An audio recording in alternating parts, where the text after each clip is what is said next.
তলের হাটে গিয়েছেন, কিন্তু কই এখনো তো ফিরে আসলেন না।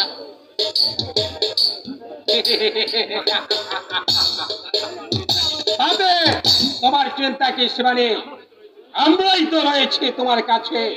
কে তুমি? আমি হলাম তোমার পুরনো বন্ধু। আমি হলাম তোমার সে পূর্ব পরিচিত প্রেমের ভিখারি, যাকে তুমি একদিন ঘৃণায় অপমান করে তোর তোর করে তাড়িয়ে দিয়েছিলে। আমি হলাম সেই কালকেতু।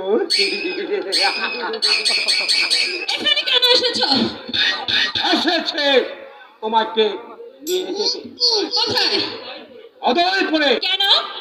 মহারাজের আদেশে তিনি তোমাকে নিয়ে যেতে পাঠিয়েছেন। না, আমি যাব না। কেন যাব?